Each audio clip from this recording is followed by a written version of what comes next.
If you think you know SpongeBob, you don't. I shouldn't even be saying this. Honestly, I've been sitting here for hours trying to decide if telling this story is worth the risk, because once you hear it, you'll never be able to scrub it out of your head. But the truth is, I can't keep this to myself anymore. It's like the memories are rotting inside me, festering, demanding to be let out. So here I am, confessing to strangers on the internet, praying that by the time you finish listening, you'll understand why I wish I'd kept my mouth shut. For most of us, SpongeBob was harmless. Bright colors, goofy voices, stupid jokes that made no sense. It was safe, comforting. If you grew up with it, you probably remember racing home from school, plopping down in front of the TV, and letting that nautical nonsense wash over you. I did too. That's what makes this harder to explain. How do you take something innocent, something that practically defines your childhood, and twist it into something that feels infected? Because that's what this is. Infection. Once you know what I know, once you've seen what I've seen, there's no going back. It spreads inside your brain, and suddenly you can't laugh at the jokes anymore.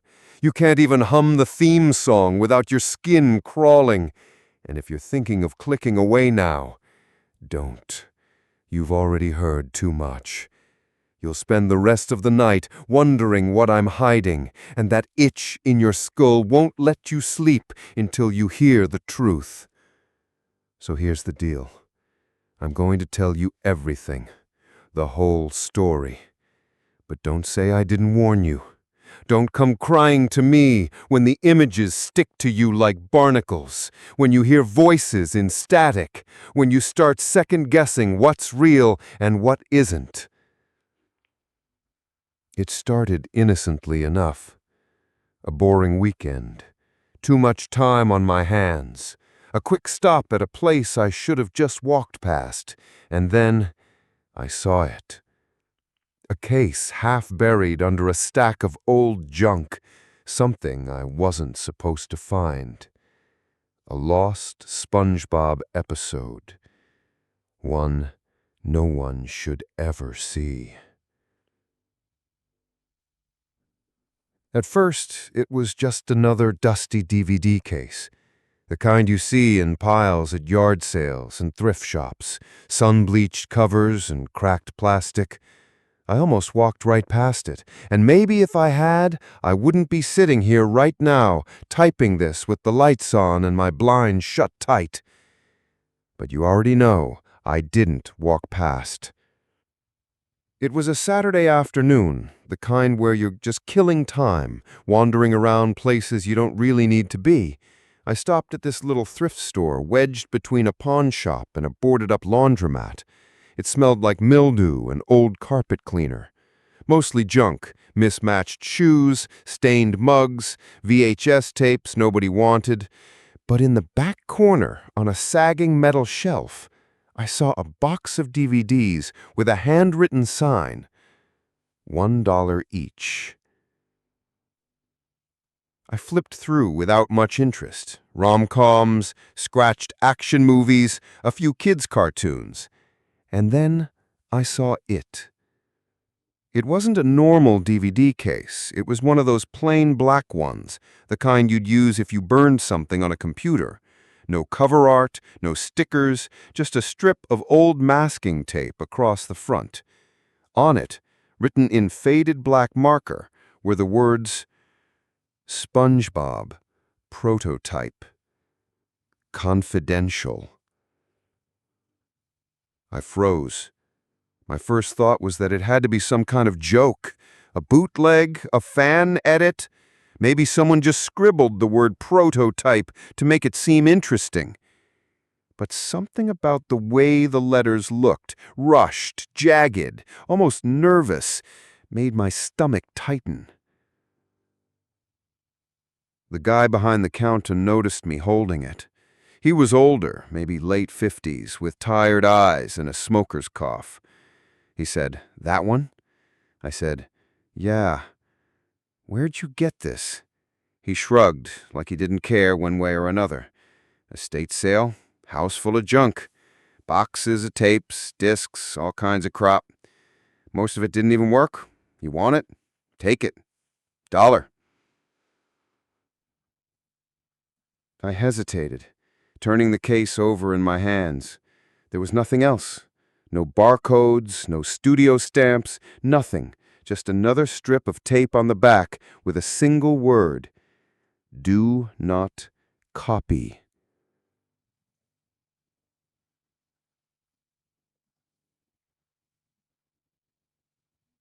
Something in me wanted to put it back on the shelf and walk out, and I almost did. God, I wish I had. But curiosity won. You know that voice in your head that says, "It's probably nothing, but what if it isn't?" That voice whispered louder than my common sense. So I said, "I'll take it." The guy gave a dry laugh, like he thought I was wasting my money. He slid the disc into a thin plastic bag and handed it over. His fingers brushed mine, and for just a second, I swear he held on longer than he needed to. His eyes flicked up at mine, and there was something in them, like pity, or maybe warning. He muttered, "Don't expect it to play right." I didn't answer. I just shoved the bag into my backpack and left. On the bus ride home, I kept telling myself it was nothing, just a scratched disc, maybe some weird fan project. But every time I glanced at my bag, I couldn't shake the feeling that I was carrying something I shouldn't have touched. I wish I'd left it there. I wish I'd never slid that disc into my player. But of course, I did. When I got home, I didn't even bother taking off my jacket. I slipped the disc out of its case, half expecting it to be blank, scratched beyond recognition, or just not load at all. But no, it booted right up.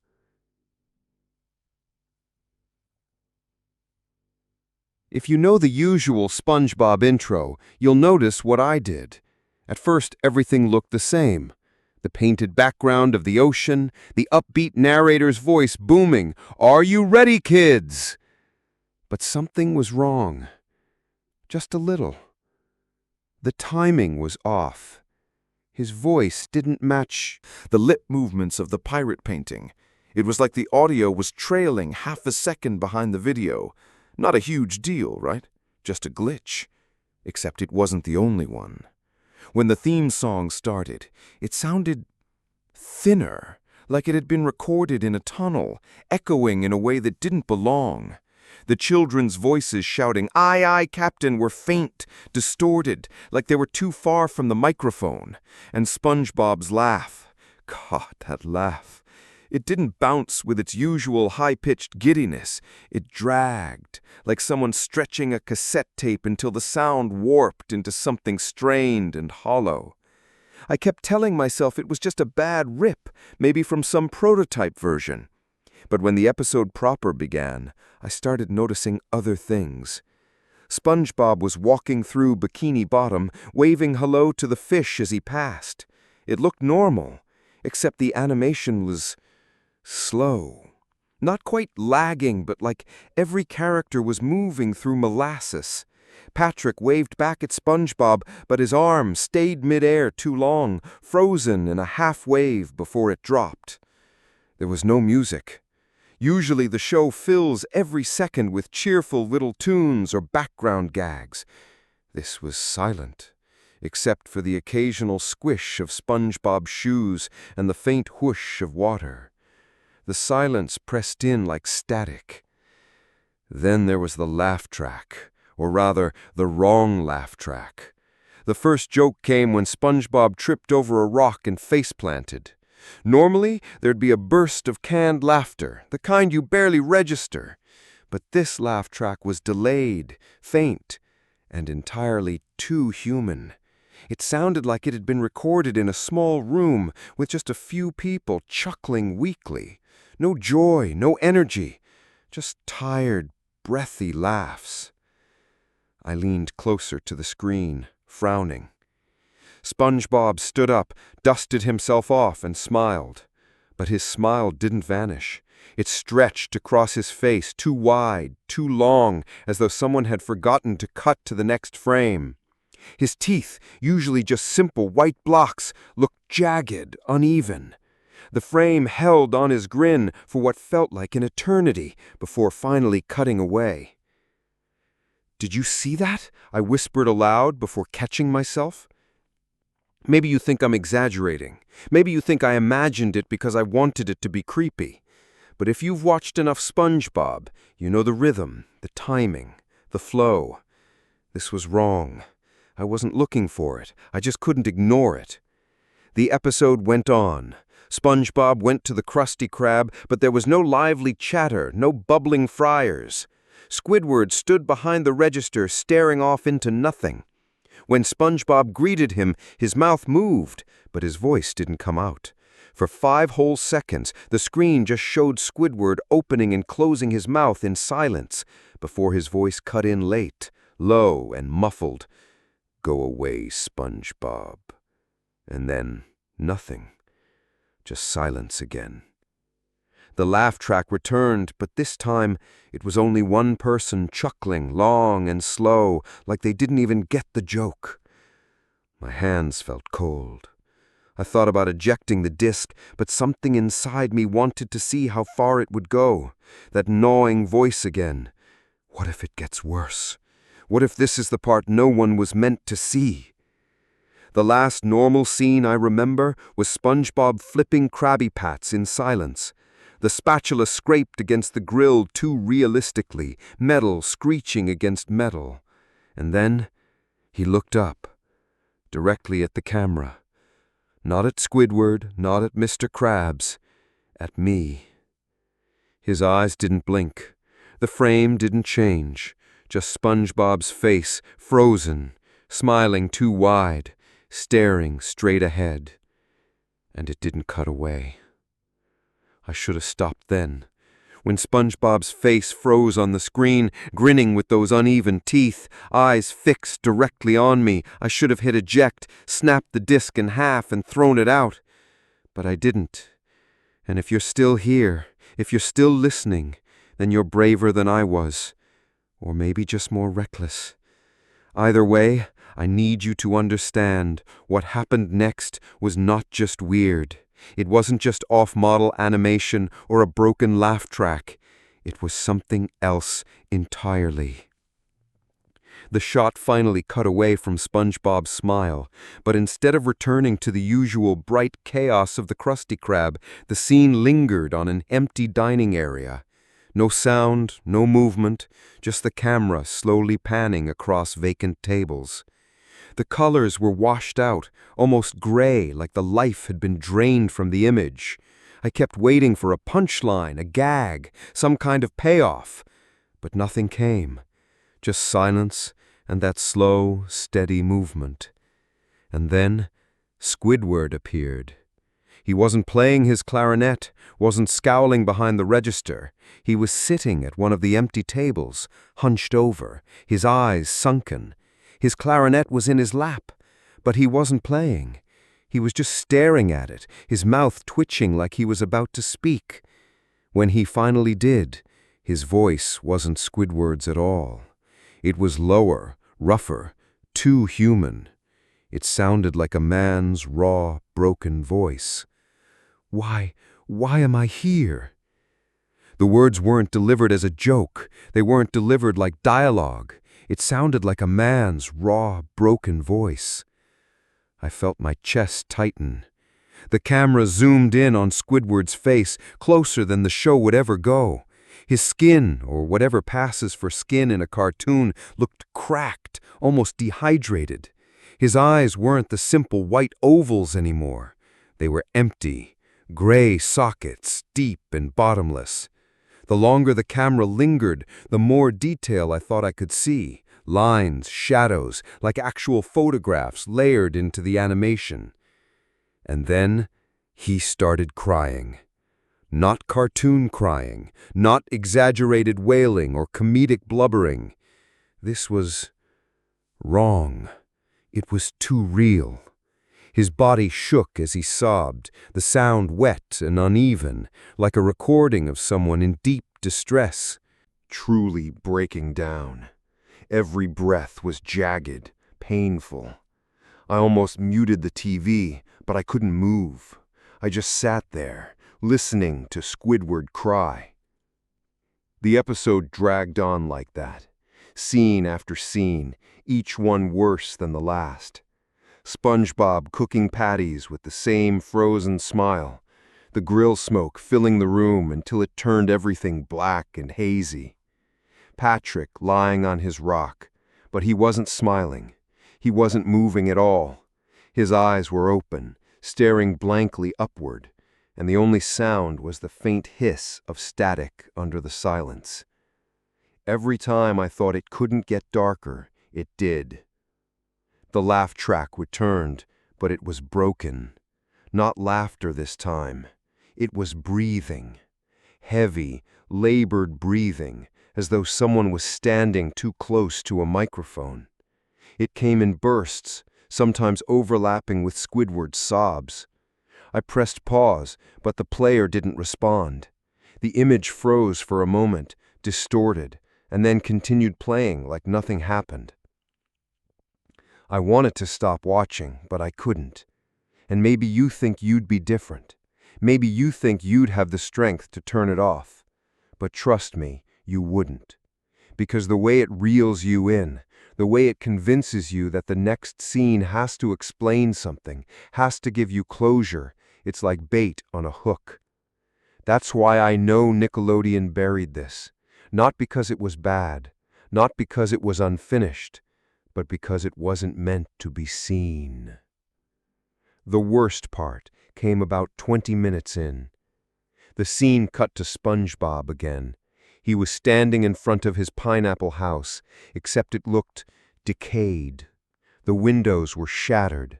The once bright orange shell was dark, rotting, covered in black patches. And SpongeBob, he wasn't smiling anymore. His face was blank, slack, like a mask. Slowly his head turned until his eyes locked on the screen again, not just at the screen, through it. I swear on everything, he was looking at me. And then he blinked. I know that doesn't sound terrifying written out like this, but in the moment, it was the most horrifying thing I'd ever seen. Because it wasn't an animation blink, it was slow, deliberate, human. I felt the air leave my lungs. The camera pushed closer and closer until his face filled the screen. His pupils weren't just dots anymore. They were expanding, dilating, filling his eyes with inky black. The sound warped, a low rumble building beneath the static. I could hear faint whispers layered into the noise, words I couldn't quite make out. Finally, SpongeBob opened his mouth. Not wide, not cartoonishly exaggerated, just enough. And from the speakers came a sound I'll never forget. Something between a laugh and a scream, high-pitched and broken, as if two voices were fighting to come out at once. I wanted to rip the disc out, smash it, burn it, but I didn't. I just sat there, frozen, as SpongeBob's voice twisted into something almost human. And then, as suddenly as it began, the sound stopped. The image cut to black. For a moment, I thought the episode was over. Relief washed through me. But then, text appeared on the screen. White letters, all caps, flickering slightly. Are you still watching? I swear to you, I didn't type that. I didn't press anything. The words just appeared. And then, slowly, SpongeBob's face faded back in, blank, staring, not in the cartoon world anymore, not in Bikini Bottom, just his face against total darkness, and his eyes followed me wherever I moved. I didn't sleep that night. Even after shutting off the TV and shoving the tape into the back of my closet, the sound of that distorted laugh echoed in my head. Rationally, I told myself it was nothing, just some overactive imagination triggered by an old VHS artifacting. But the more I tried to convince myself, the more it felt like denial. The next morning, with dark circles under my eyes, I did what anyone in my position would do. I opened my laptop and started digging. At first, I searched the obvious terms: Nickelodeon lost episode tape, Nick forbidden cartoon, creepy VHS leak. Pages of creepypastas and fanfiction popped up, the kind of urban legends that thrive on forums. But buried among the usual internet noise, I noticed a pattern. Multiple references to something people called the black tape. Most mentions were vague, quickly dismissed as hoaxes. But the language people used, words like static faces and wrong laugh and eyeless grin, made my stomach twist. These weren't just random ghost stories. They were describing exactly what I had seen. The forums. I found myself on an old forum that looked like it hadn't been updated in years. The banner still had that clunky early 2000s design, pixelated logos of SpongeBob and Ragrats. Buried in a thread from 2014, a user named Cartoon Cryptid had posted, "Did anyone else catch the episode that wasn't supposed to air?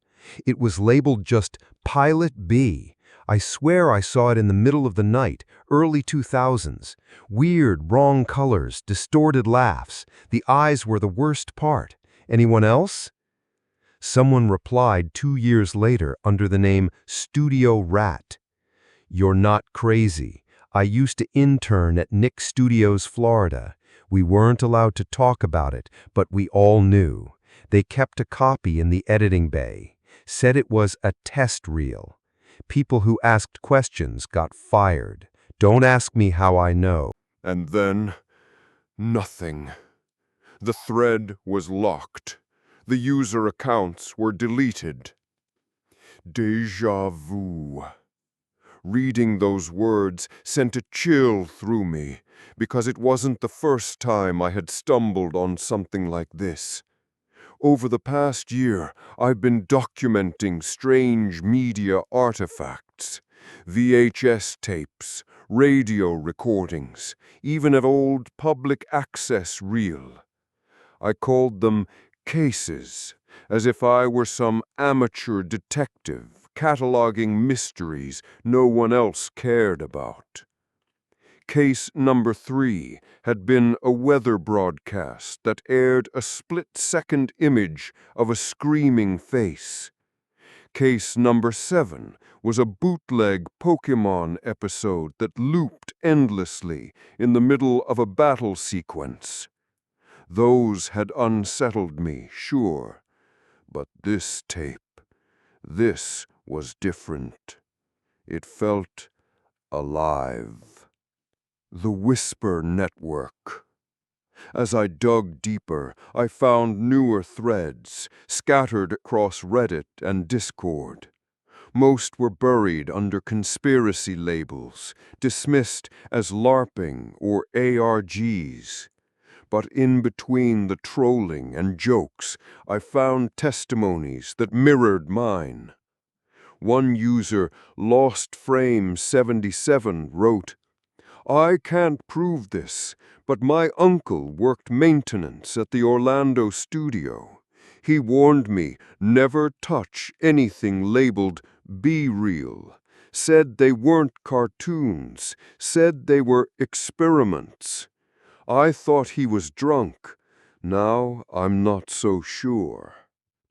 Another, M4LIK, posted, "I had a VHS too, same handwriting on the label. I played it once, Never again. I tried to upload clips, but my account got flagged and wiped. 2 days later, my drive wouldn't boot. It's like the files ate themselves. These weren't isolated.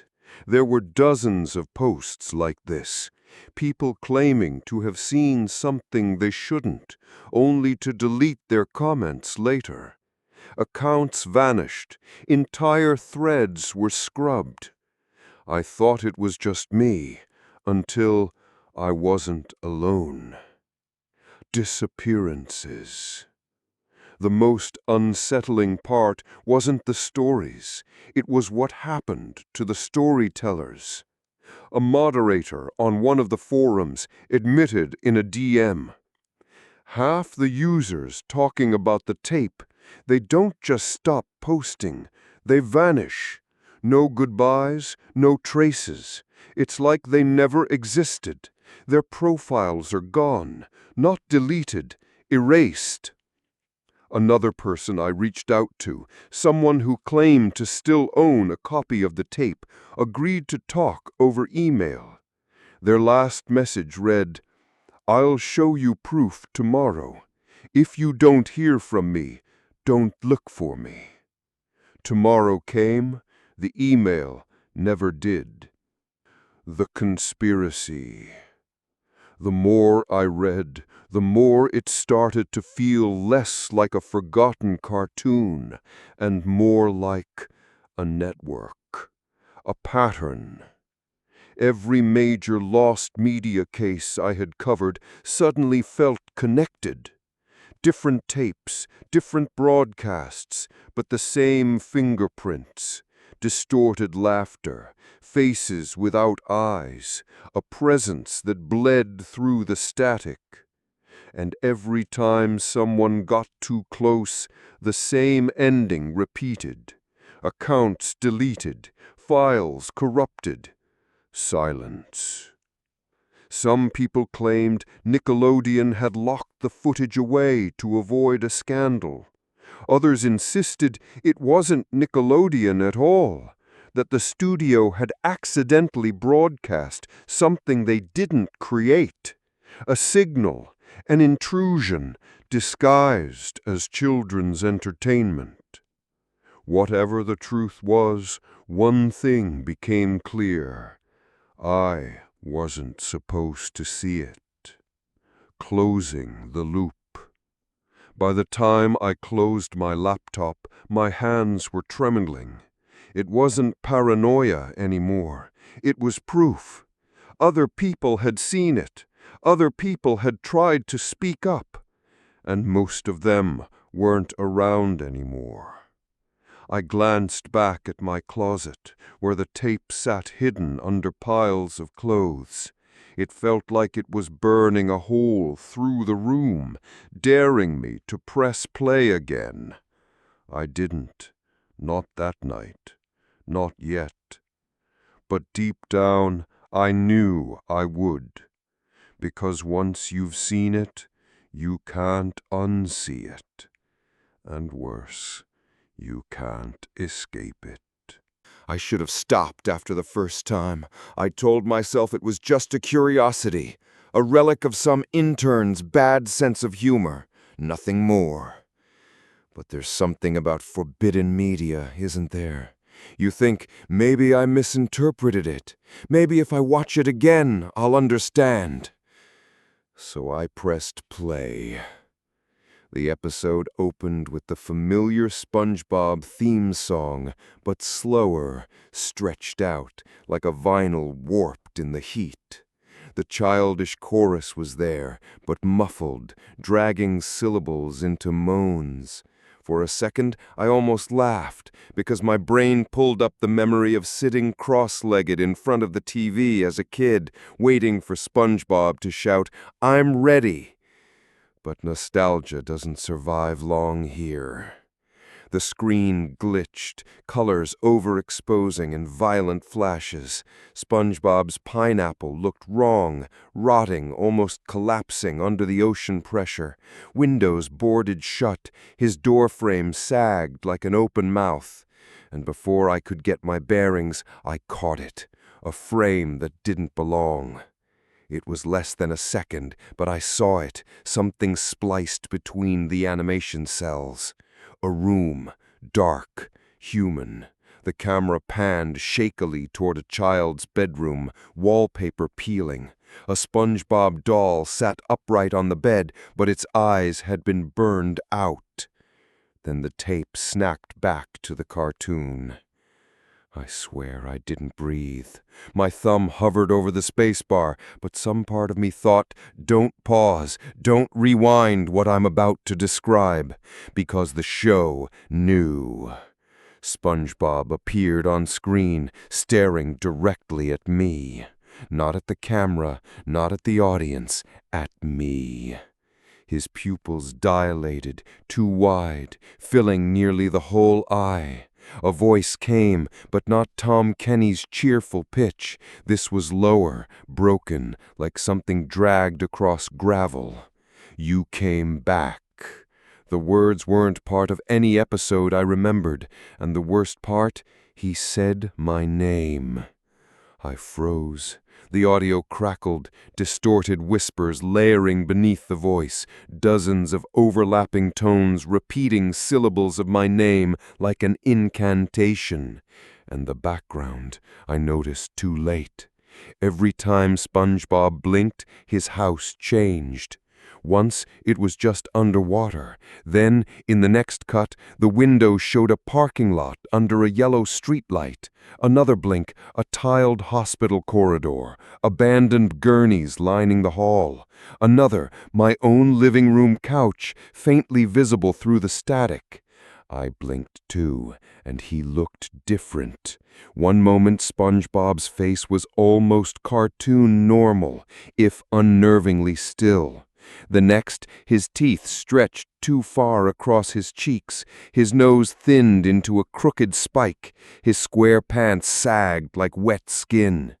Each blink pulled me deeper into something the animators never drew.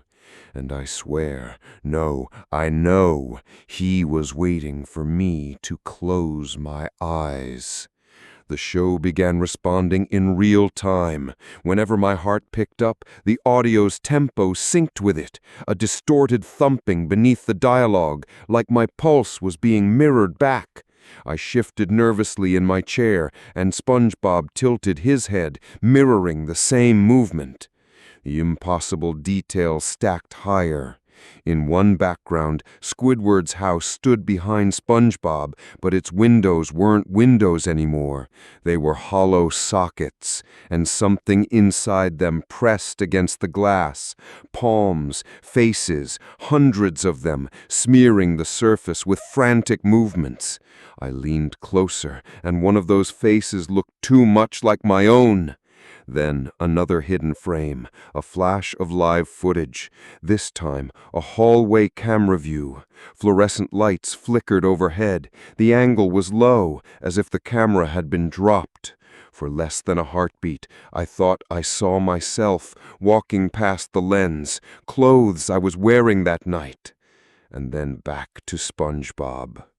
His voice warped further. Don't look away. Don't close your eyes. Don't blink. Every syllable buzzed like it was spoken inside my own skull. My vision blurred, maybe from fear, maybe from the screen pulling me in.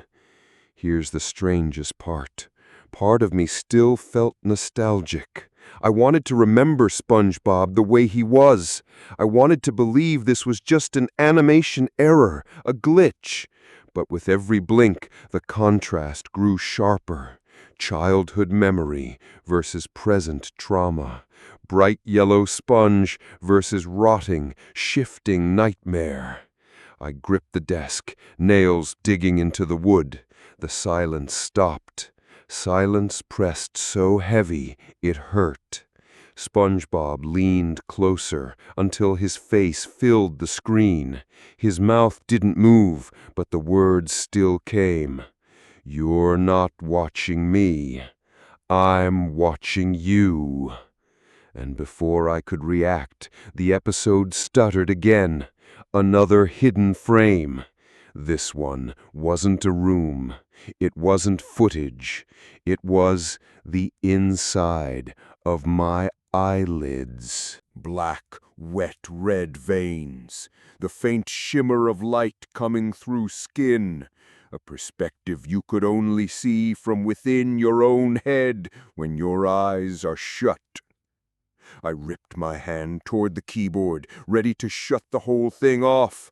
But the moment I blinked, just that fraction of a second, SpongeBob had changed again. He wasn't smiling. He wasn't even a sponge anymore. And I swear he looked different every time I blinked. I don't sleep anymore, at least not the way normal people do. When my body finally collapses from exhaustion, it's not rest, it's an ambush. The nightmares start instantly, as if they've been sitting there waiting, tapping their cartoon fingers against the glass of my skull. I see him everywhere. SpongeBob. Not the goofy, bubble-loving mascot you know, but a warped silhouette of him hunched and vibrating in the corner of my room. Imagine explaining to a doctor that a sponge is haunting you. They'll check your blood pressure, maybe ask if you've been drinking. And when you tell them it all started with a VHS tape, they'll smile, that professional smile that says, "You're broken, and I'm going to bill you for it." Paranoia doesn't creep in, it sprints. My eyes flick to every shadow, every flicker of movement. The street light outside casts patterns on my wall that morph into a porous body, wide eyes, teeth that should never belong to a sponge. Sometimes I tell myself it's just sleep deprivation. Other times I think, what if I'm the only one seeing the truth? You don't believe me. Not yet. That's fine. Let's test something. Tonight, when you close your eyes, don't think about SpongeBob. Don't imagine him standing at the foot of your bed. If you do, if you picture him, even for a second, you've already let him in. That's how it works, I think. The tape doesn't just infect you by watching, it infects you by knowing. Information as a disease, curiosity as a parasite. You're already scratching the itch, wondering what I saw. I can't show you what I saw, but maybe that's why you'll never sleep again. The breaking point came when I stopped being able to tell the difference between waking life and the nightmares. I jolt up in bed, gasping, only to realize my lamp was melting like wax, the shadows writhing as though they'd just come back from a swim. My walls breathed, my floor bubbled, and in the static hiss of silence I could hear a laugh, familiar, childish, but distorted, like someone slowing down a tape until it sounded like a funeral dirge. I started talking to myself, not in the pep talk before work kind of way, I mean full conversations. Sometimes I wasn't sure who was answering. Was it me? Was it him? Or was it the tape using my voice to make sure I kept listening? And here's the worst part. I don't want to stop. That's the trap no one tells you about. Once you've seen it, you crave it. Like peeling back a scab, you know it'll hurt, but you need to see what's underneath. The tape whispers to you when you're awake. It tells you there's another layer, another secret, another scene you didn't notice before. And you want it, because you think if you just get to the bottom, maybe you'll understand. But there is no bottom, just a sponge with holes that never end. I'm telling you this as a warning, not out of kindness. I don't care if you ruin your life like I ruined mine. I'm telling you because once you hear the warning, you're stuck in the same paradox I am. You either believe me and live with the knowledge that something impossible exists, or you don't believe me, and curiosity gnaws at you until you go looking. And if you go looking, well, congratulations, you've already lost. I know how this sounds, like some internet campfire story, creepypasta nonsense, but those stories end when you click off the page. This doesn't. You're already infected because you've read this far. You want proof? Tonight, just listen carefully when you're alone. The quiet isn't really quiet. It buzzes, it hums like static. That's when he's closest. So do yourself a favor. Don't look for the tape. Don't search late at night. Don't think that you're the one person who can handle it, who can break the cycle. Because everyone thinks that, and then they end up like me. Sleep-deprived, paranoid, staring at shadows shaped like something that should only ever belong in a children's cartoon. And yet here you are, still listening, still imagining, still wondering. That's how it spreads. I let the tape keep rolling. The static cleared just enough for one last scene to push through, and I swear to you, I wish I had stopped it there. SpongeBob was still on screen, but he wasn't laughing anymore. His mouth was stretched open far too wide, the cheerful giggle replaced with a shrill human scream that didn't fit his body. His eyes, God, his eyes were no longer animated. They were photographs, real eyes, bloodshot, darting frantically as if they were begging me to turn the tape off. And behind him, Bikini Bottom was crumbling. The sky darkened, clouds boiling like black smoke. Buildings buckled and tilted, crashing into the sand as if they had been made of wet cardboard. The water wasn't blue anymore. It was thick, red, seeping in through every corner. I could almost smell it. And then, in between the frames, there were flashes. Too quick for me to fully register, but seared into my brain like burns. I blinked, and SpongeBob's face snapped back, screaming louder, his body melting into the sand like wax under fire. For a moment, the picture collapsed into pure static again. I leaned forward, praying it was finally over, until the screen lit up with words, white against the black. Now you know. The tape didn't end. SpongeBob's voice came back, but it was distorted, like it was playing underwater. Not laughter, not screaming anymore, something in between. He was trying to say words. I could almost make them out. You saw it now. You're... The sentence never finished. The camera pulled back from Bikini Bottom as the entire city sank, the ocean folding in on itself. Not draining, not flooding, collapsing, like the sea was a hole into somewhere else, somewhere it should never lead. The final shot was of the TV screen itself in a dark room. My dark room. A faint reflection showed me sitting there, watching. Only I wasn't moving. My reflection's mouth was hanging open, and even though I wasn't screaming, the sound kept playing. And then silence. No credits. No network logo. Just black.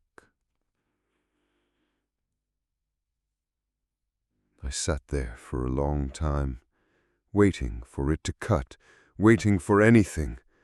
Finally, the VCR clicked as if it had reached the end of the tape. I should have destroyed it right then, but instead, I rewound it. I don't know why. Compulsion? Curiosity? Maybe something else. When I pressed play again, the tape didn't start where it should have. It started with me sitting at my desk, writing this down. That's when I shut it off. So here I am, uploading this, telling you everything I saw. Maybe I shouldn't. Maybe by reading this, you've already gone too far. Because if you think you can find this tape, if you think you can hunt it down, you already know too much. And if you're smart, you'll stop right here.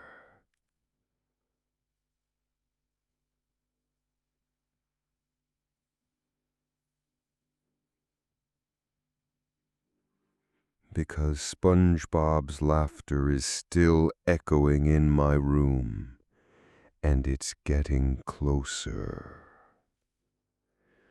Now you know more than you should.